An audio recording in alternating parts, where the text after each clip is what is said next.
She said she loved me, but her phone told me the truth I was never meant to see. Subscribe my channel A Story a Day and tell us where from you watching our stories in below comment box. Let's start. When trust breaks. I never thought betrayal would find a place in my home. My wife Elena used to be the kind of woman who would hold my hand even in crowded streets, smile at strangers, and whisper that the world felt safer when I was beside her. For 8 years I believed that. For 8 years, I built my life around that belief until one evening shattered everything I thought was true. It happened on a Thursday. Work had been tiring, but all day I kept thinking about the small surprise I planned for Elena. Nothing extravagant, just her favorite cheesecake and a handwritten note saying, "Thank you for loving me." I don't know why I wrote that. Maybe because I felt we had drifted a little over the past months. She had become distant, more time on her phone, more sudden outings, more work meetings that didn't add up. I ignored the signs because love makes you blind, and trust makes you stupidly confident. That evening her car wasn't in the driveway. Strange, because she had told me she would be home early. I walked inside, placed the cheesecake on the table, and noticed the house felt unnaturally silent. No candles, no faint music from her study, no warmth, just cold stillness. Then I saw her phone on the sofa, buzzing with notifications. Elena never left her phone behind. I should have walked away. I should have waited for her to come home and explain. But something inside me, fear, intuition, some unnameable ache, forced me to pick it up. And that decision rewrote my life. There were messages, hundreds of them, from a contact saved under the name S. Sweet messages, intimate jokes, future plans, pictures of dinners they had shared, voice notes with her laughing softly in a way I hadn't heard in months. But the last message destroyed me completely. "Can't wait to see you again tonight. I love you." My hands trembled. My chest tightened so much I felt like I was choking. I sat down because my legs refused to hold me. Every memory of our marriage flashed through my mind. Her vows, our late-night talks, our promises to grow old together. All of it crushed under those casual, effortless words. "I love you." It took me an hour to gather enough strength to move again. I didn't break anything, didn't scream, didn't even cry. I just sat there feeling like someone had scooped my heart out of my chest and left an empty space. She came home around 9 p.m. I heard the key turn and watched her walk in. She looked surprised to see me sitting silently in the living room, lights off except for the soft glow of a lamp. She smiled awkwardly, like she was unsure whether to act casual or guilty. "You're home early," she said. I didn't respond. I just held up her phone. Her face drained of color. "Elena," I whispered, "who is S?" The silence that followed was louder than any confession. Her lips parted, but no words came out. And that was enough. Enough to confirm every doubt, every fear, every message I had read. She finally sat down across from me, her shoulders shaking. "I didn't mean for you to find out this way," she said. That sentence pierced deeper than any admission. She didn't regret the affair, only the fact that I discovered it. "How long?" I asked, though I wasn't sure if I wanted the answer. "A year," she whispered. "A year? 12 months? 365 days of lies." My world tilted. "Why?" I asked. Not angrily, just broken, desperate to understand what part of me had failed. She wiped her tears, looking smaller than I'd ever seen her. "I don't know. I felt lonely. You were working so much. I found comfort somewhere else. I didn't plan it." She said the words as if they made it better, as if cheating becomes acceptable when it's not planned. I stood up, too overwhelmed to speak. She reached out as if to touch my hand, but I stepped back. Even the thought of her skin against mine felt wrong. "Elena, do you love him?" I managed to ask. Her silence again answered what her mouth wouldn't. That night I packed a small bag and walked out. I didn't slam the door or give an emotional speech. I simply left because staying felt impossible. And breathing inside that house felt like suffocating. I drove without direction for an hour, the city lights blurring through my unshed tears. Finally, I parked near an abandoned overlook that we used to visit when we were younger, before career, responsibilities, and secrets seeped between us. I sat there and cried, not because she cheated, but because I realized how much of myself I had poured into someone who didn't value it. I cried for the years I couldn't get back, for the trust that would never return, for the man who believed loyalty was enough to keep a marriage alive. But grief slowly turned into clarity. When your spouse betrays you, you have two choices: break apart or rebuild yourself. And for the first time in months, I felt something stir within me. Anger, yes, but also strength. I wasn't going to let betrayal define the rest of my life. I wasn't going to shrink into a weaker version of myself. I wasn't going to beg her to choose me. No, if she chose someone else, then I would choose myself. That night, as the wind brushed against my face and the city glimmered below, I promised myself one thing. I will rise from this. I will not let this broken chapter be my ending. And so, with trembling hands but a steadier heart, I started planning what I needed to do, emotionally, mentally, legally, and personally, to move forward. Not to hurt her, not to seek revenge, but to reclaim my life. Because when someone cheats on you, the first step isn't punishment. The first step is healing, and my healing had finally begun. The days after, the morning after I left the house didn't feel real. I woke up on my friend Daniel's couch, still wearing yesterday's clothes, my head heavy with the weight of everything that had happened. For a brief second, I forgot the truth. I expected to hear Elena's soft footsteps, expected her to open the curtains like she always did. But reality returned like a knife. She had cheated, for a year, and I had walked out. I sat up slowly, rubbing my face as the memories flooded back. The messages, the tremble in her voice, the hollow apologies, the way she couldn't even say she loved me anymore. Daniel walked into the living room carrying 2 mugs of coffee. He didn't say anything at first, just handed me the mug and sat beside me. "You look like hell," he finally muttered. "I feel worse," I said.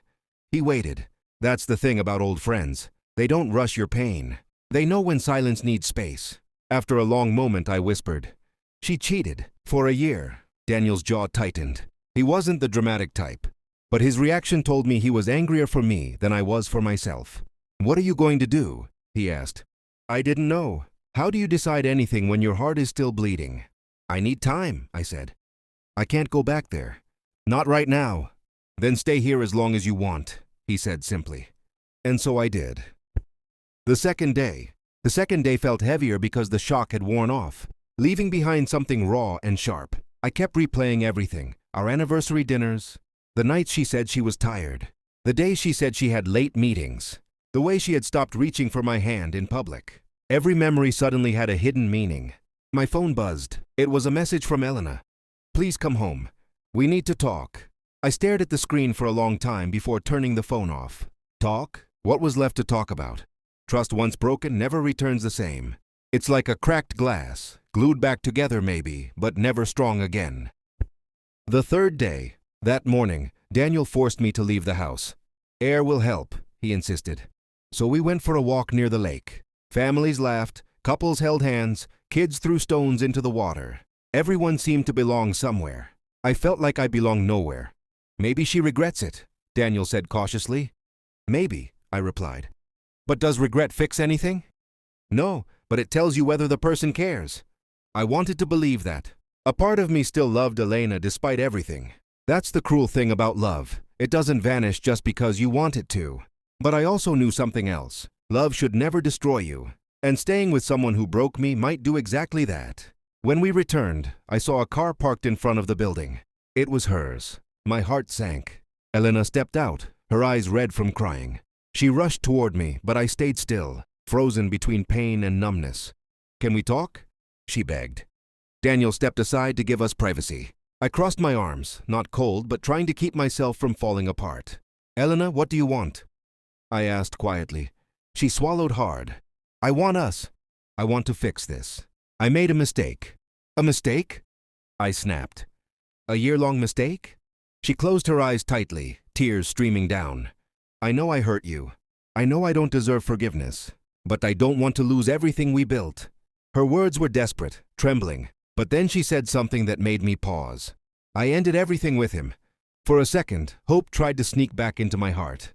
But I shut it out. I had to. "And if I hadn't found out? Would you have ended it then?" I asked. The silence that followed broke whatever remained of my illusion. I stepped back. "That's what I thought." She covered her face with her hands, sobbing. I felt sorry for her. But I also felt sorry for myself, for the version of me who believed in her so blindly. "Elena, I need space," I said. "I don't know what the future holds. But right now, I can't even breathe properly when you're near." She nodded slowly, her shoulders shaking. "I'll wait, no matter how long it takes." But I didn't promise anything in return. The fourth day, I visited the house, not to stay, but to pick up more clothes. Walking inside felt like stepping into a crime scene. Every object carried a memory. The bed, the kitchen table, even the scent of her perfume lingering in the hallway. I packed quietly, refusing to touch anything that belonged to her. But then I found something on the bedside table, a small framed photo of us from 3 years ago. We were laughing, genuinely, completely. I stared at it until my vision blurred. How did we get from that to this? As I placed the frame face down, my phone buzzed again. Elena, please don't give up on us. I shut my eyes, fighting back the ache. I didn't know what hurt more, the betrayal or the fact that a part of me still wanted the woman she used to be. But wanting the past doesn't fix the present. The 5th day, I visited a lawyer, not to file for divorce immediately, but to understand my options. I needed clarity. I needed to make decisions based on sense, not heartbreak. The lawyer listened patiently before saying, "Take your time. You don't owe anyone a rush." That advice became a strange source of comfort. When I returned to Daniel's place that evening, he asked gently, "Do you want to save the marriage?" I exhaled slowly. "I don't know, but I know I don't want to live in a lie anymore." And that was the truth. The 6th day. Elena didn't text that day. Maybe she understood I needed distance. Maybe she was giving up. Maybe she was realizing that some wounds couldn't be healed with apologies. I sat on the balcony alone that night, watching the moon shimmer between the clouds. For the first time since leaving, I felt something new. A quiet strength. What do? When your spouse cheats, you don't react immediately. You don't beg. You don't break down permanently. You step back. You breathe. You reclaim yourself. And that's what I was doing, slowly but surely. The pain wasn't gone. The confusion wasn't gone. But for the first time, I wasn't drowning. I was learning how to swim again, even if I had to do it alone, rebuilding or letting go. The 7th day came with a strange calmness, like the quiet after a storm. My heart still ached, but the ache no longer felt like a knife twisting inside me. It was more like a bruise. Painful, yes, but not enough to paralyze me anymore. Life doesn't wait for you to heal, though. Work emails piled up. My manager called twice. I ignored everything. My emotions were still too raw to pretend things were normal. That morning I made a decision. I needed to see a counselor, not because I was weak, but because I wanted clarity. Daniel drove me to the therapy center. The counselor, a soft-spoken woman named Dr. Avery, listened quietly as I told her the story. How I found the messages. How I walked out. How Elena had begged for another chance. How every memory now felt poisoned. "So," she said gently, "what do you want?" The question hit me harder than I expected. Did I want revenge? No. Did I want to go back to her? I wasn't sure. Did I want to move forward, alone or together? That was the part I needed help understanding. "I want peace," I finally whispered. "I want to stop replaying everything." Dr. Avery nodded. "Then you must first accept something. Your life has changed forever. Whether you stay or leave, the old version of your marriage is gone." Her honesty stung, but it was the truth I needed to hear. "You can build a new relationship with her," she continued, "but only if both of you are willing to put in the work. And you can build a new life without her too. Neither path is easy, but both are possible." Possible? That word echoed in my mind the rest of the day. Later that night, when I returned to Daniel's apartment, I found a small paper bag left at the door. Inside was a note. "I made your favorite soup. You always loved it. Please eat something. Elena?" And next to the note, a small container of homemade soup. I stared at it for a long time. She remembered. She still cared. But caring after destroying something, was it enough? Daniel walked up behind me. "Are you going to try it?" I shook my head. "Not yet." It wasn't about the soup. It was about boundaries. If I took it, I felt like I was accepting her back too quickly. If I rejected it harshly, I would act out of anger instead of reason. So I placed the soup in the fridge, untouched. The 8th day. That morning, I went to the old house again, not because I wanted to see her, but because I needed to gather the rest of my belongings. The house looked the same, but something felt different. Maybe it was me. Maybe it was the way pain changes your vision. But something felt different. Maybe it was me. Maybe it was the way pain changes your vision. I packed my books, my documents, some personal items. I avoided our shared bedroom entirely, choosing to leave it untouched like a sealed memory. Just as I finished packing, I heard the door open. Elena stood there, holding grocery bags that slipped from her hands the moment she saw me. "You came," she whispered. I didn't respond. Not because I wanted to hurt her, but because I didn't trust my voice. She stepped closer. "You look tired. Are you eating?" I didn't want her concern. Not yet, maybe not ever. I just came to collect my things. She swallowed hard. "Are you leaving me for good?"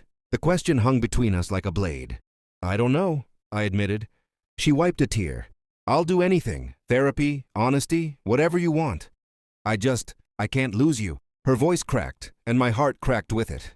Because I knew she meant it, but I also knew meaning it didn't erase a year of secrets. Elena, I said, I need time. And time doesn't promise answers. She nodded slowly, even though it clearly hurt her to do so. Before leaving, I said one more thing, not out of anger, but out of truth. I can't be who I was before this. Something changed in me. She cried harder, and I walked away without looking back. The 9th day. The counseling sessions continued. Dr. Avery guided me through the chaos inside my head, the guilt of walking out, the anger at her betrayal, the fear of the future. Forgiveness, she said one day, is not about accepting what happened. It's about choosing not to let the pain poison the rest of your life. But I don't know if I want to forgive, I confessed. That's okay, she replied. Healing isn't a race. Healing, I learned, wasn't linear. Some mornings I woke up feeling strong. Other mornings, the betrayal felt fresh again. But each day I felt a little less broken.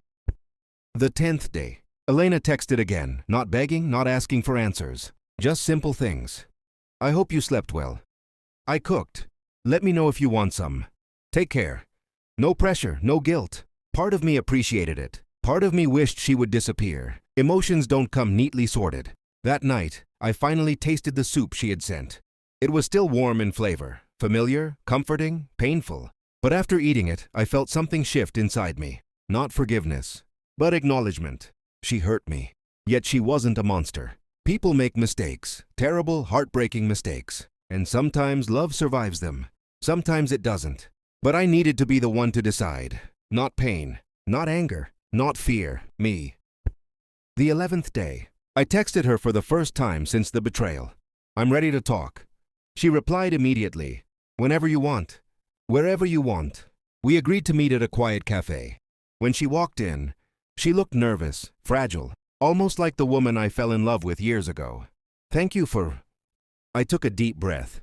Elena, I don't know if we can fix this, but I'm willing to listen. And for the first time since this nightmare began, we spoke honestly, not as husband and wife, not as enemies, but as two damaged people trying to understand each other. That conversation would change everything, one way or another. The final choice. The cafe felt too quiet when we sat down facing each other. The air smelled of roasted coffee and warm bread. But for me, everything tasted like tension. Elena kept her hands folded tightly, as if afraid they might shake. I wasn't much better. My heart beat louder than the sounds around us. Before we talk, she said softly, I want you to know that I'm not here to convince you of anything. I just want to tell the truth. All of it. I nodded.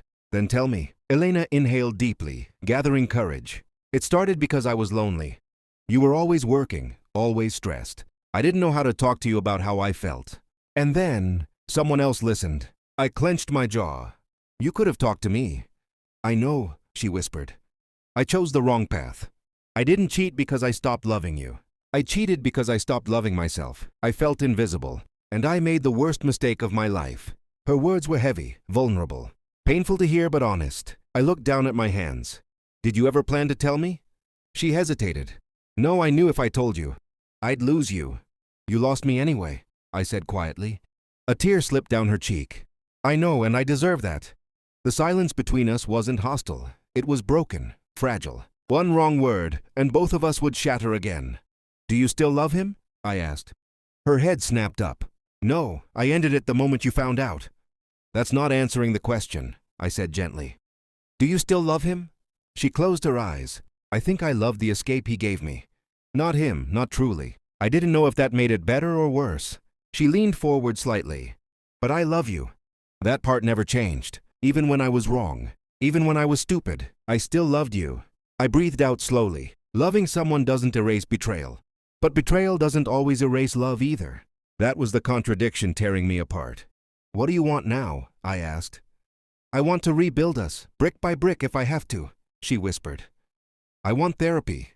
I want honesty. I want to earn your trust again, no matter how long it takes. She paused, voice trembling. And if you decide to leave, I'll still respect it, because you deserve peace. Her voice broke on the last word. The turning point. For a long time, I didn't speak. I just observed her. The woman who once filled my life with warmth. who had also brought me the deepest pain I'd ever felt. I don't know if forgiveness is possible, I finally said. I still wake up feeling betrayed. I still imagine the messages, the meetings, the things I don't even know about. She nodded, tears flowing silently. I understand. But I also know something else, I continued. I don't want to make decisions through anger. I don't want to regret anything. She looked at me with wide, hopeful eyes. So what does that mean? She whispered. It means I'm willing to try therapy with you, I said. Not a promise that things will work. Not a promise that I'll come home. Just an attempt. One step. She covered her mouth, crying again, but this time with relief. Thank you. Thank you. I wasn't doing it for her. I was doing it for myself. To heal properly, whichever path I eventually chose. We spent an hour talking about boundaries, trust, rebuilding communication. We didn't touch, didn't hug, didn't pretend everything was normal. But for the first time since I discovered the truth, we spoke like two people willing to confront the wreckage instead of burying it. 3 weeks later, therapy wasn't easy. Some sessions ended with us avoiding eye contact. Some ended with both of us crying. Some made me question why I was even trying. But there were also moments, small, fragile moments, where I saw the woman I had loved for years. The woman who once made me believe in forever. She changed. Not overnight, but steadily. She became transparent with everything. Her schedule, her feelings, her fears. Not because I demanded it, but because she wanted to earn trust back. And I changed too. I learned to express emotions instead of burying them under work.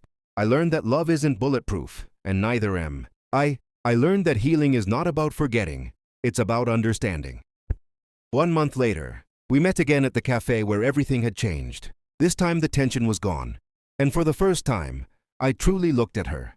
Not with anger, not with grief, but with clarity. She smiled weakly. How's your heart today? Better, I said honestly. And us? She asked. I took a deep breath. This was the moment. The point of no return. The choice I had been moving toward since the day my world fell apart. Elena, I want to come home. Her hand flew to her mouth in shock, tears instantly spilling down. But I lifted a finger gently. On one condition. Anything, she whispered. We start over, I said. Not pretending nothing happened. Not erasing the past, but building something new, something stronger. Yes, she said instantly, gripping the table. Yes, I'll do anything. I reached across the table and took her hand. The first time in weeks. She trembled, then held on tightly. It's going to take time, I said. And effort. And honesty. And I'm ready, she replied. Every step. And if we fail? I asked softly. Then at least we tried, she said. Together. And for the first time, those words didn't hurt. They healed. The ending. Healing took months. Trust took even longer.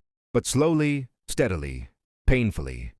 We rebuilt. There were days I broke down. Days she did. Days we fought. Days we hugged. Days we questioned if we were doing the right thing. But we never stopped trying. Not for one moment. And eventually, unexpectedly, we found our way back to each other. Not as the couple we used to be, but as two people who had survived a war inside their home and chose to rebuild the ruins instead of abandoning them. Forgiveness didn't happen in a moment. It happened in small choices, daily, quietly, painfully. What do you do when your spouse cheats? You choose. You choose whether the pain will end you or reshape you. For me, I chose to rebuild, not because betrayal is small, but because love, even broken, can grow again. And sometimes, that new love is stronger than the one that shattered.